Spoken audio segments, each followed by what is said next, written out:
Hey everybody, welcome to another road test we've got for you here at Cycle News. The last couple of weeks I've been riding around on this deranged lunatic of a motorcycle. This is the Kawasaki Z H2 SE. It's a mental bike. I can't get over how ridiculously quick this thing is. I think I've had the thing for about 3 weeks now. And every time I get on it, I legitimately scare myself. It is really that fast. But the big thing for this year is that it's got the electronic suspension that's been developed in conjunction with Showa. So last year when we rode that bike, we tested it against the Ducati Street Fighter. There's a link up there if you want to go check out that test. Where it really suffered was in the suspension, let's be honest. It really didn't have very good composure, especially when you consider how much horsepower the thing's got and just how moronically quick the motorcycle is. It really didn't have really good balance, especially when you got onto brakes. The thing would crash to the bottom of the stroke and wasn't the best setup bike, shall we say. Having now ridden this thing for the last couple of weeks, I've been playing around with a lot of the modes, and that you get 3 different modes for your suspension. The full mode, or the hard mode, is really hard. It's again not that nice. I've been riding it around actually in the standard mode. Now standard mode obviously with its semi-active suspension in a way, so I was obviously monitoring exactly what's going on and adjusting it to suit. But it does make for a much more enjoyable and much more overall comfortable ride. It's a pretty heavy bike, really, when you consider. It's not so much that it's heavy, it's 534 pounds that we've got out of it with a tank of fuel, but it's the fact that a lot of the weight is carried quite high up because of the supercharger. So that necessitates sort of different handling, shall we say. It almost feels a little bit old school when you compare it to something like KTM Super Duke or even a Street Fighter, for example. I mean, if you have a look at those bikes, there's nothing here. There's a tiny little headlight and then that's it. Whereas this bike has got all this mass around here, and it does give it a bit of a top-heavy feel. But the new electronic suspension has made life much more bearable, shall we say. It's also one thing actually now I think about it, is much nicer when you hit big square edge sort of bumps, when you hit them like potholes and things like that. The Showa suspension in there now takes a lot of that shock out to the rider, because I remember a few times when I was riding it last year, oh man, that hurt. But yeah, it's a much more composed bike. It's a little bit more civil, I guess, in that regard, so it makes it a bit more of an approachable everyday bike. If having a mental lunatic escaped asylum patient is your idea of having it as an everyday bike, all power to you. On that note, you're not going to get a lot of fuel mileage out of it. I had to write down, it was 22 miles per gallon that I got out of this thing. So you know, basically useless in terms of a long distance commuter, especially a long distance rider, especially when you take into account the fact that when you get on the thing, all you want to do is wring the thing's neck, and it just guzzles fuel like you wouldn't believe. It's matched. That's a great thing too about this bike, is it's matched to the best sounding motor. Like, here we go, have a listen.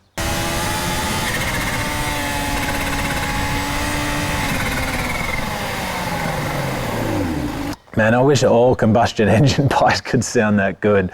It's just up and down the rev range with that supercharger, and it just sounds unlike anything I've ever heard before from a production motorcycle. Standard fitment with the SEs, you get Brembo Stylema calipers, so you get plenty of good braking power out of this thing. That's pretty much par for the course now with high-end naked bikes. This is Kawasaki's premium naked bike.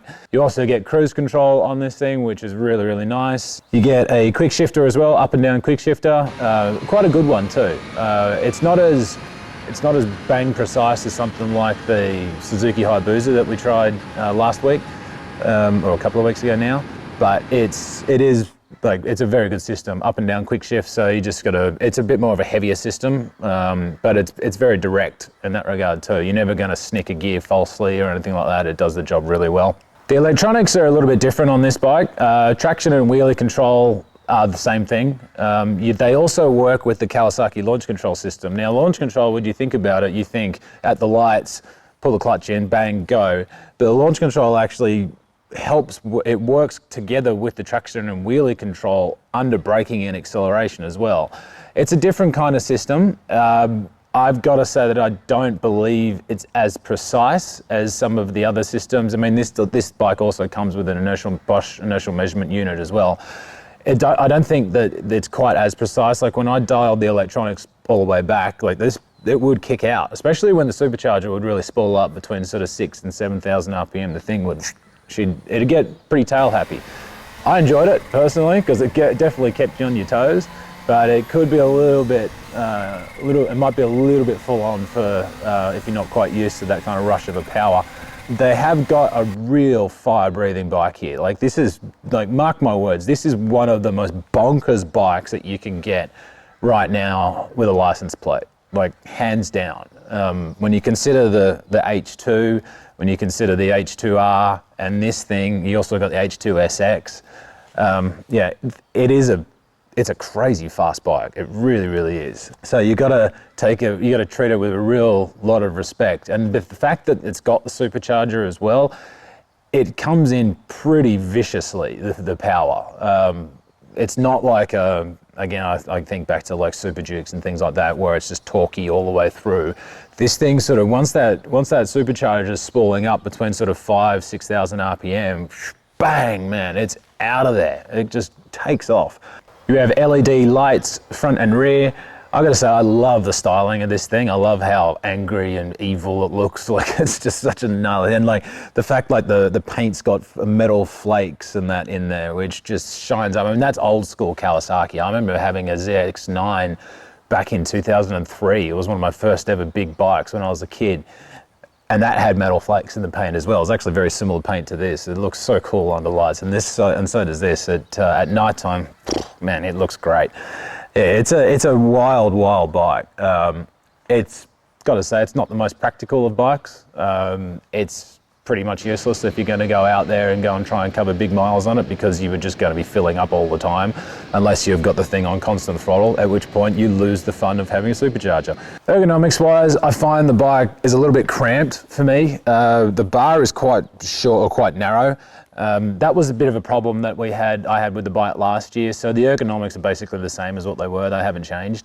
I personally, if it's me, I would like to have the bars a little bit wider and a little bit straighter, just to be able to give yourself a bit more of a comfortable stance. I mean, I'm 6'1", so for me, I'm probably on the cusp of how tall you'd want to be for this bike in particular. Kawasaki's given you a pretty incredible bike with this. I get it, it's not really for everybody. Certainly the styling's not everyone. I love it, but I know that a lot of people, it's pretty polarizing, this kind of a bike. It's certainly on the absolute upper edge of, I guess, acceptable performance nowadays. I mean, everyone's kind of putting all their things into middleweight bikes and little bikes that are a bit more approachable. This is one of those bikes that you kind of need a little bit of experience, and you got to want to have something that's pretty deranged and mental in the first place. They've definitely created a bit of a legend with something like this. I mean, I'm stoked that there are bikes out there like this. So it gives this gives this company a sure amount of personality, I can tell you that. Anyway, guys, it was a bit of a quick one for us today. I hope you enjoyed it. Please give us a like, share, subscribe. Any questions, comments, or concerns down in the box below, and I'll get back to you as soon as I can. Until next time, cheers. See ya.